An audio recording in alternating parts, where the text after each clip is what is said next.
গাইবান্ধার বুকে লুকিয়ে আছে এক প্রাচীন জলাশয়, গড়দিঘি। শত বছরের ইতিহাস বুকে নিয়ে এই দিঘি শুধু পানির উৎসই নয়, স্থানীয় মানুষের জীবনযাত্রা, সংস্কৃতি আর ঐতিহ্যেরও সাক্ষী। গড়দিঘিটি গাইবান্ধা সদর উপজেলা হওয়ায় যাতায়াতের জন্য খুব একটা সমস্যায় পড়তে হয় না। গাইবান্ধা জেলা শহর থেকে আপনারা দুইটি উপায়ে এই গড়দিঘিটি থেকে ঘুরে আসতে পারবেন। যাতায়াতের প্রথম উপায়টি গাইবান্ধা জেলা শহরে বড় মসজিদ নামক স্থান থেকে অটো, সিএনজি বা রিক্সা করে ত্রিমোহিনী পর্যন্ত আসবেন। ত্রিমোহিনীতে নেমে বালুয়া রোড হয়ে রামচন্দ্রপুর ইউনিয়নের অন্তর্গত এই গড়দিঘিটি থেকে আপনারা ঘুরে যেতে পারবেন। অথবা দ্বিতীয় উপায়টি হলো গাইবান্ধা জেলা শহর থেকে গাইবান্ধা সরকারি কলেজ রোডে আপনারা বালুয়া পর্যন্ত এসে বালুয়া থেকে আপনারা এই গড়দিঘিতে ঘুরে আসতে পারবেন। নিজেও বাইকে করে এই গড়দিঘিতে ঘুরে আসতে পারবেন। গড়দিঘিতে যাতায়াতের শুরুতেই দুই পাশের গ্রামীণ পরিবেশ এবং মনোমুগ্ধকর দৃশ্য আপনাকে মুগ্ধ করে তুলবে। হ্যালো এভরিওয়ান, আসসালামু আলাইকুম। দিস ইজ জিহাদ। Please like, comment and share my videos and follow my YouTube channel and Facebook page Selling Life with Jihad for getting more. এই তো দর্শক, আমরা চলে এসেছি সেই গাইবান্ধার গড়দিঘিতে। তো গড়দিঘিটা আমার পিছনে লক্ষ্য করলে দেখতে পারবেন, এটাই সেই গাইবান্ধার গড়দিঘি।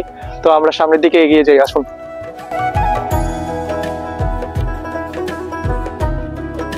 এই পুরোটাই হচ্ছে গাইবান্ধার সেই গড়দিঘি।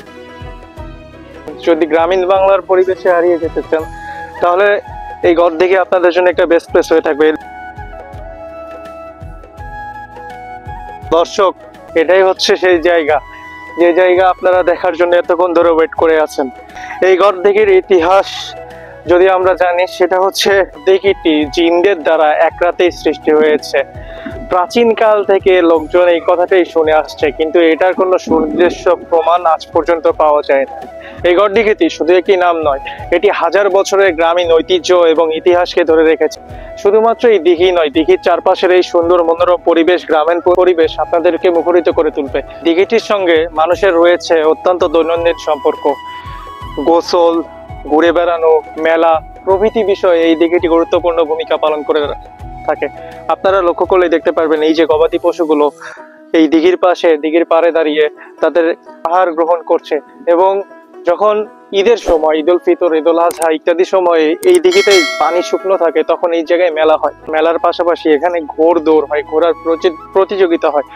তখন এখানকার স্থানীয় জনগণ, স্থানীয় মানুষ এবং আশেপাশের অনেক দূর দূরান্তের মানুষ, দূর দূরান্ত এলাকার লোকজন এই স্থানটিতে অনেক ভিড় করে থাকে, অনেক জমায়েত করে থাকে। তো স্পষ্টভাবেই বলা যায়, এই দিঘিটি গাইবান্ধাবাসীদের জন্য একটি গুরুত্বপূর্ণ ভূমিকা পালন করে থাকে। আসুন আমরা এই দিঘির নিচ দিয়ে, দিঘির পাড় দিয়ে আমরা হেঁটে হেঁটে আপনাদেরকে ঘুরে বেড়াই। আসুন আমার সাথে।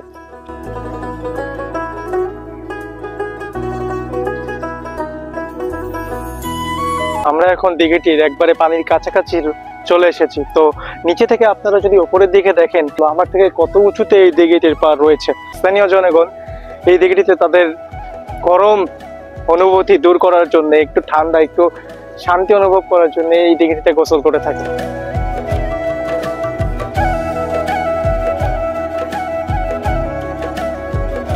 এই দিঘিটি এক এক বেলা এক এক ধরনের রূপ ধারণ করে। যেমন সকালে অনেক ঠান্ডা শীতল পরিবেশ হয়ে থাকে এই দিঘিটির মাঝে। দুপুরে এই দিঘিটি রোদেলা আকাশের নিচে অনেক গরম, অনেক উত্তপ্ত হয়ে থাকে। আপনারা এখানে লক্ষ্য করলেই দেখবেন, আমি যেহেতু এখনো দুপুরে আসছি ঘুরতে, সে দুপুর বেলা এই দিঘিটি অনেক রোদেলা, এবং দিঘির পানির দিকে লক্ষ্য করলে দেখতে পারবেন পানিগুলো কি ঝিকমিক চকচক করতেছে। আবার দিন শেষে বিকেল বেলা এই দিঘিটি অনেক সুন্দর, অনেক শান্ত, অনেক মনোরম পরিবেশের হয়ে থাকে। তো ভ্রমণ পিপাসুদের আমি বলে থাকবো, যদি এই দিঘিতে কখনো ঘুরতে আসেন, সবসময় বিকেলে আসার ট্রাই করবেন। একবার ঘুরে এসে দেখুন না এই দিঘিটি কত সুন্দর লাগে আপনাদের কাছে। দিঘির এই উঁচু নিচু রাস্তাগুলো, উঁচু নিচু জায়গাগুলো আপনাকে অন্যরকম একটি অনুভূতি প্রদান করবে। তারা পাহাড়ের ফিল নিতে পারবেন, মিনি পাহাড়, ছোট পাহাড়। আসুন আমরা সেই পাহাড়ের উপর দিয়ে দিঘির পাড় দিয়ে যাই।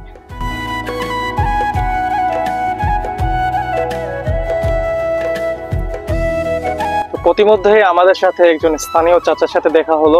তো চাচাকে এই দিঘি সম্পর্কে, এই দিঘি নিয়ে কিছু কোশ্চিন করবো। তো চলুন কিছু কোশ্চিন করেই চাচার উত্তর জানা যায়, দিঘির ইতিহাস, দিঘির ঐতিহ্য নিয়ে। তো চাচা, আপনার বাসা কি এখানেই? হ্যাঁ, এখানে। তো আপনি এই দিঘি নিয়ে কি জানেন? এই দিঘির ইতিহাস, ঐতিহ্য, দিঘিটি কিভাবে হয়েছে, লোকমুখে আপনি কি শুনে আসছেন, আপনার বিবরণটা একটু যদি দিতেন।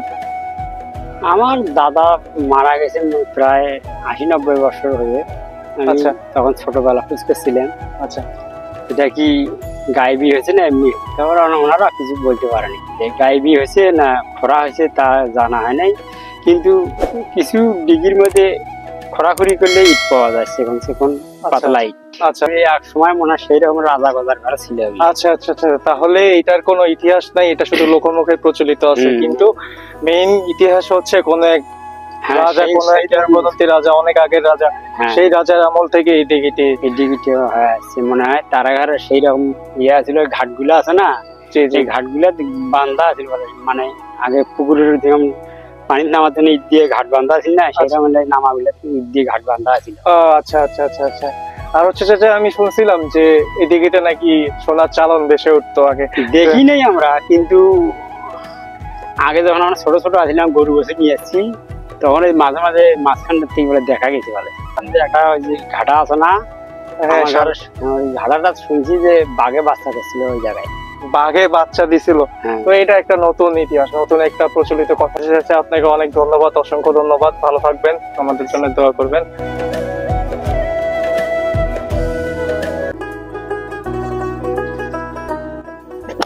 তো সবশেষে এই গড়দিঘিটি সম্পূর্ণ রাউন্ড দেওয়ার পরে, সম্পূর্ণ ঘোরার পরে আমি নির্দিষ্ট বলতে পারি, কেউ যদি প্রকৃতি ভালোবাসেন, কেউ যদি ইতিহাস জানতে চান, তাহলে এই গড়দিঘি আপনাকে কখনো নিরাশ করবে না। এবং এই গড়দিঘিটি শুধু একটি দিঘি নয়, এখানে ইতিহাস এবং প্রকৃতি একসাথে কথা বলে। কেউ যদি কখনো সুযোগ পান গাইবান্ধায় ঘুরতে আসেন, অবশ্যই গাইবান্ধার এই গড়দিঘিটি ঘুরে যাবেন, উপভোগ করে যাবেন। আবারও অন্য কোনো জায়গায় অন্য কোনো ভিডিও নিয়ে আপনাদের সাথে কথা হবে, আপনাদের সাথে দেখা হবে। ততক্ষণ সবাই ভালো থাকবেন, নিজের খেয়াল রাখবেন। আল্লাহ হাফেজ। Keep sailing with me for getting more adventures. Don't forget to subscribe my YouTube channel and follow my Facebook page.